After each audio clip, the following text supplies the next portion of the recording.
Welcome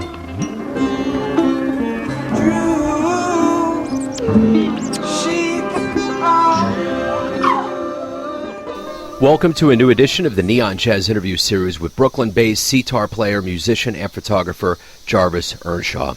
He talked about his 2021 CD, done with his hero, Trevor Dunn, on their self-released debut LP. This busy and talented musician and artist was born in London and spent most of his childhood in Japan. He released his debut album from Slam Records at the age of 15. This was a refreshing and very enlightening conversation. Enjoy.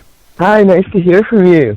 Yeah, you bet. Hey, thank you for taking a minute out. I appreciate it. Yeah, no, totally, man. Thank you. Looking forward to chatting with you. Yeah, absolutely. Me too, man. So let's talk about your latest CD. You know, before we get into the, creative side of things, it's actually coming out during a pandemic. Yeah. And, things have kind of opened up and now they're going back. We're in that ambiguous zone. What does this album release during this time mean for you? Oh, man, that's an interesting question. Well, it was conceived before. The pandemic's been a real learning and interesting time, a time of, global atonement and ascension almost, and just really grateful that it's all happening, really. It's really all I can say. It was recorded in some real severe uncertain times. It's a very honest and raw, quite intense recording, and the whole process was quite intense and a big learning experience for me. It's a real dream come true. This record really, to be super honest, the record is almost like a gift to myself. The music is kind of like a gift to the cosmos, really. So what are you hoping that those that either buy or download this album get from this? What do you want the listener to get from what you've created? Well, I think all good art should be kind of like a vortex to where you can just kind of tune out or tune in, really, to a higher source where you can just kind of step into this place where time kind of stops and you feel yourself in you feel different sensations that didn't necessarily know were there, or you're made aware of these different dimensions in life. And all these songs were written during a lucid dream, hypnotic state, and they're all just kind of scribbles and scratches and diagrams and drawings and stuff that had accumulated, and we improvised based on those drawings. That's why I called this album Hymnagogia, because it's kind of I'm still pinching myself that this record is happening, because Trevor Dunn is my hero. I've looked up to him since I was a baby, really. I hardly had any pubic hair. Yeah, so I'm still, every night, I'm just wow, and it just really puts me in this interesting space, in this dimension where it's I still can't believe that it happened, but I know I experienced it. And the experience was just so smooth and fun and exciting, and there's so much love at the session, and everybody that contributed henceforth, so much love, and especially in this really uncertain time when we're all being tested, really. It's really amazing that these people, contributed and gave it their all. And yeah, that's kind of what I think, music is the savior, it's here to spread love and take us places in a good direction. I agree. Yeah. So you got an interesting background. You were born in London, raised in Japan, first album by 15. So talk to me a little bit about how this geographical lineage happened and how you actually got the jazz bug. Oh, the album, The Moment, would have to be Coltrane. My Favorite Things, B-side. It's the Atlantic version not the reissue. On My Favorite Things has that, it's Coltrane cover that's like white and red, and then I think they reissued it, and it has like a blue cover, and it's more psychedelic, and there's like a live take in it. Yeah. Yeah, but it's the red and white one, Summertime. I don't remember how old I was, but I remember the record player. I remember the room I was in. I had headphones on. And I remember that drum and bass solo that happened was just so rocking. Like, I just couldn't believe it. Like, I was a big Nirvana head. I liked grunge and punk and, just the regular. Yeah, I was really into grunge and punk, and I was playing in a punk band, and the guitarist in the band was like, "Have you heard Giant Steps?" And I was like, "No." And he turned me on to Giant Steps, and I felt like a real connection with a lot of what like Nirvana was doing.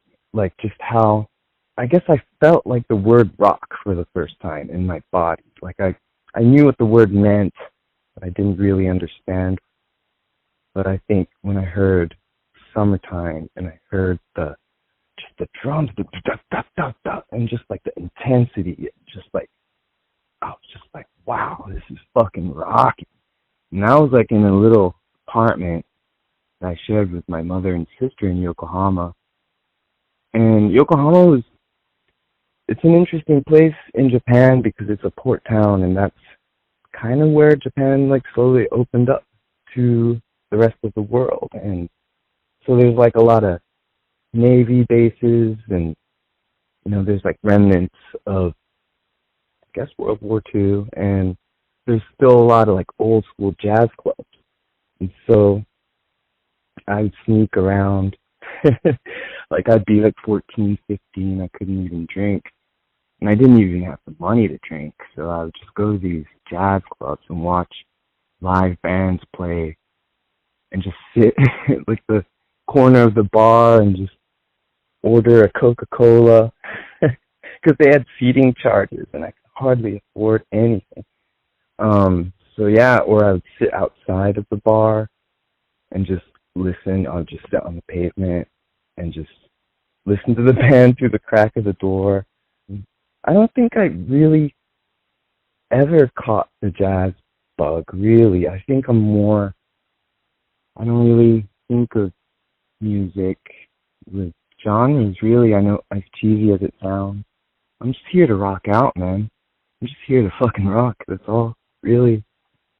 Beautiful. I'm always fascinated with that kind of worship of jazz that the Japanese culture has. Did that help fuel your love for jazz? Oh, totally. I mean, Japan's a real, like, the respect is deep. And so, like, you have cafes where they have, like, $1 million sound systems, and, like, you can't talk. And they would have, like, listening parties of not just jazz, but, like, classic. And, the anticipation, and it's really musky and quiet, and they'll drop a needle, and they'll have, like, programs, and, it's a really interesting place. And, like, a lot of people live a jazz lifestyle there. It's very hard to explain, but it's a very jazz country. And when I was in high school, my librarian, he was an older gentleman, very cool dude, always wore a suit, and I would spend my lunch hours in the library reading the dictionary because I didn't want to forget my English. And he would turn me on to a lot of records. Like, he used to be the roadie for Elvin Jones when he would tour Japan. And so he'd tell me stories of Elvin, and he would turn me on to records, like, but more on the spiritual side, really, like Albert Eiler and the crazier ones. And, like, at that point, I was listening to, like, Mal Waldron was, like, one of my heroes, like, that dirty griminess at the piano. Like, not quite Thelonious. I liked Thelonious, but I always thought now was grimier. Yeah, I remember he was like showing me all these records, and he's like, never listen to Cool Say Mama by Coltrane. That one's haunted. He told me all these devastating stories that happened to him every time he listened to Cool Say Mama. And he did a ritual and like burnt it because he thought it was like haunted. And so I had to run to the record store and get myself a copy. And of course, it's like one of my favorite records. But yeah, wow. There's a lot of jazz, you know, and there's a lot of interesting people. I have a lot of for sure jazz stories to share. Yeah. Yeah, and that's kind of what keeps, I think, the jazz torch alive, so to speak. Now, you're a visual artist, correct? Yeah. Cool. So how does all of this work? You've been recognized widely for your visual arts. It's obviously the creative, you know, aura is on you. How do all these work together? Being a musician, being a visual artist, how do those ends feed each other and make you who you are? At this point, I think it all melds together. I think the process is the same. It's just a different execution. I approach everything in the same similar matter. I know I'm not really quite answering your question, but I think of myself as a musician first and foremost. I think when it comes down to it, I think almost all musicians are visual artists to a certain extent, whether they put it out into the universe or not, whether it's writing or collage or, you know, doodles on a notepad. I think when I saw this painting by this guy, František Kupka, and it was like one of the first paintings that really stopped me in my steps, and spent a lot of time with it, like an hour or so, just getting lost in these colors and these shapes. And it was very musical to me. And I heard like this it was almost like I heard a really good album, you know. Like, you know, when you sit down with a joint and you got your headphones on, you just got a great record and drop the needle, and after you're done, you're in this space where you're just like, wow. And yeah, Kupka really did it for me, and like stuff like Joseph Albers. I think once you get to a certain point, I think all art is kind of the same. Like we're all tapping into this one big source, and I don't know. It's hard to explain, you know what I mean? But I think it's just practice. You know, I just practice. Like the great Buzz Osborne says, you know, the more I practice, the luckier I get. And I think that's what it comes down to. I like that.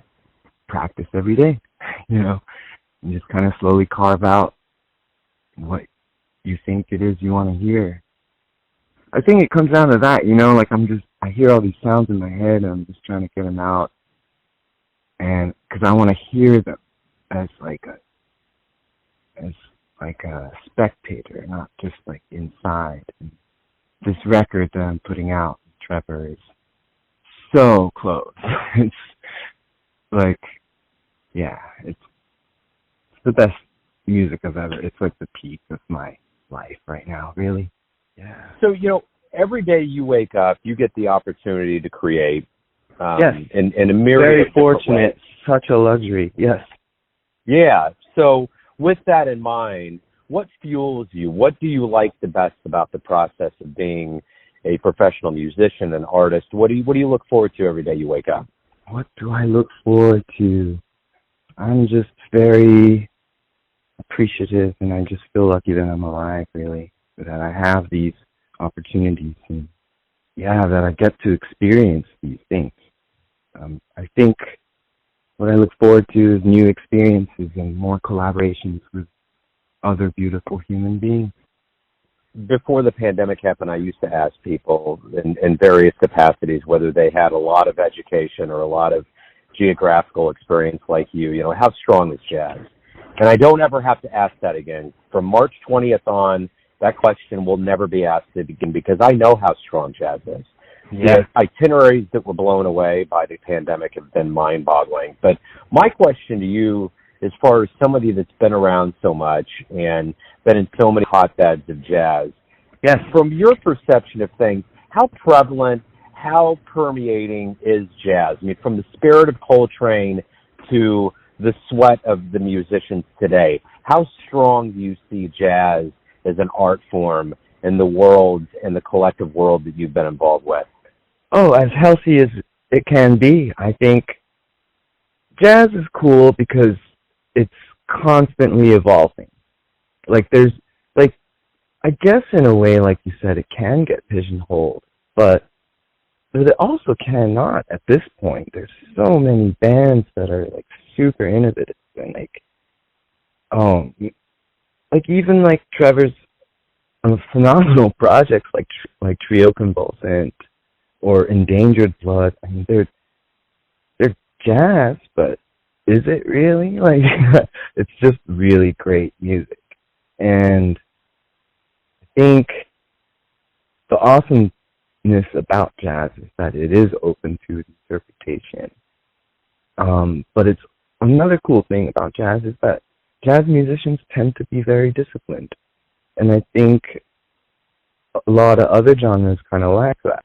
Or not lack it, but like the discipline is in other places. Like if you're playing punk, you know, the discipline is in hanging out and like experiencing life and putting that into words, and it's more of like a spontaneous, like a firework. It's like a cracker, right? It's like an exploding.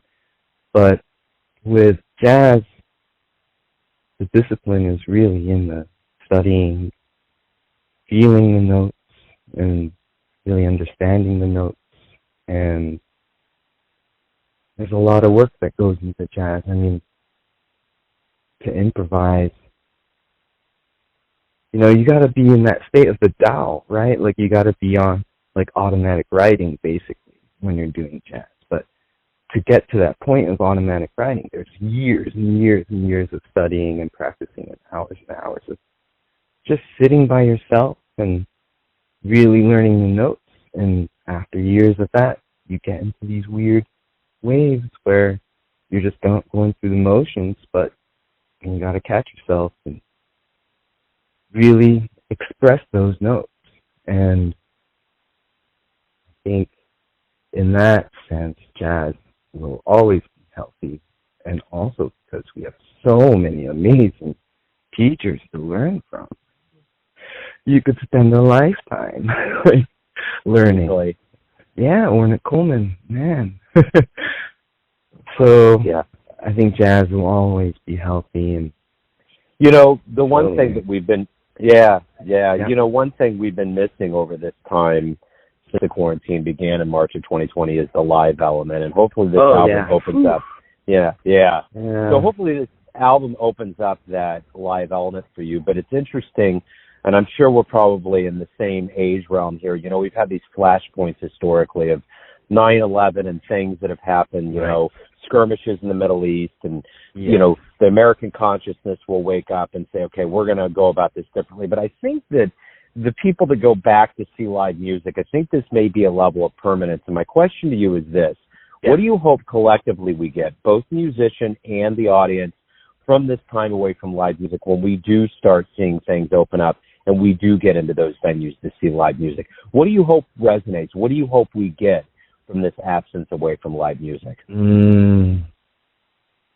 Good question. Because I miss live music a lot, but I also, you know, I have my reservations right now. But live music has been a really important thing in my life. You know, I moved to New York City, and, you know, I would go to like 7, 8 shows a week, like no joke, like 2 shows a night, or, you know, I'll go to the Stone, and then I'll go somewhere else, and, you know, that's where I learned so much about just life in general, and it's been a big part of my life. But At this point, I don't know. I think that's all I can really say. The bigger shows are just going to get better.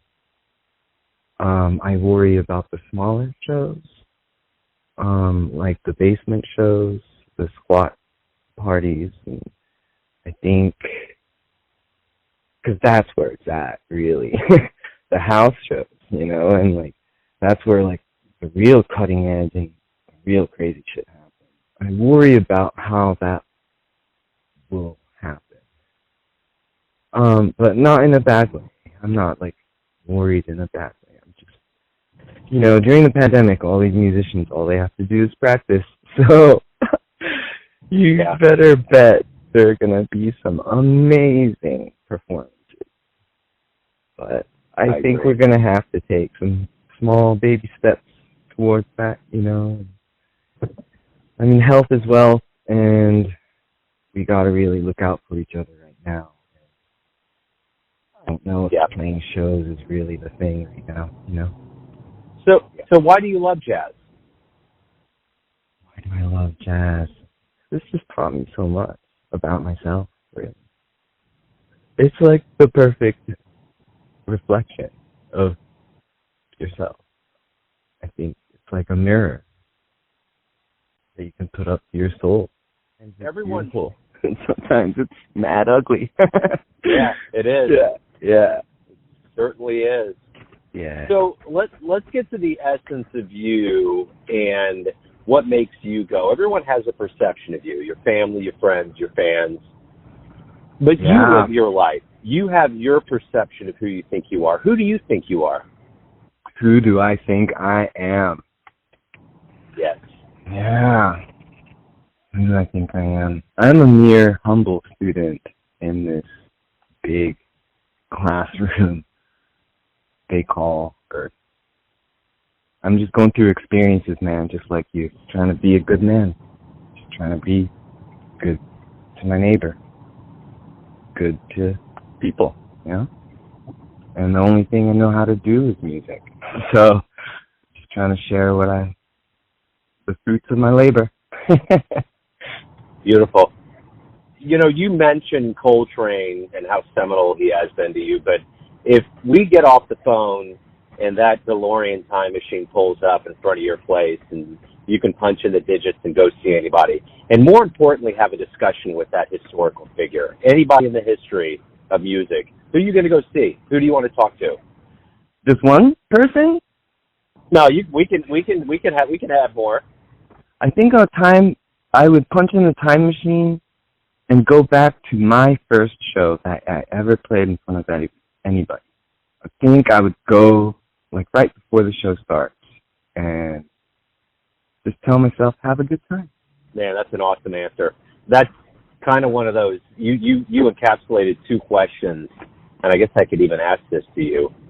You know, if you have a dream tonight and you bump into your younger self right before you were getting ready to like start playing professionally, you could give your younger self a piece of advice based on the wisdom that you've gained over the years. What would you tell your younger self? I think I would squeeze my younger self's cheek and just kind of smile. I don't know. Time machine, huh? I mean, so many, dude. Oh. I mean, of course, the classics, right? Hendrix, Coltrane. Eric Dole. There's too many. There's way too many. There is. Jarvis, man, hey, thanks for being flexible from the other day. Thank you for reaching out and opening up. This has been very refreshing, and I look forward to playing this on the show. Right on. Thanks for doing what you do, man. Like, it's really cool. Thanks for listening and tuning in to another Neon Jazz interview, where we give you a bit of insight into the finest players and artists in Brooklyn, London, Japan, Kansas City, and spots all over the world, giving fans all that jazz. And thanks to Jarvis for his time, energy, and cool. If you want to hear more interviews, go to Famous Interviews with Joe Domino in the iTunes Store.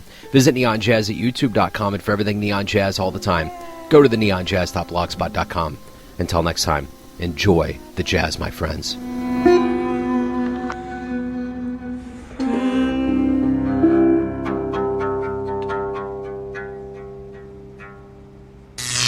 Neon Jazz.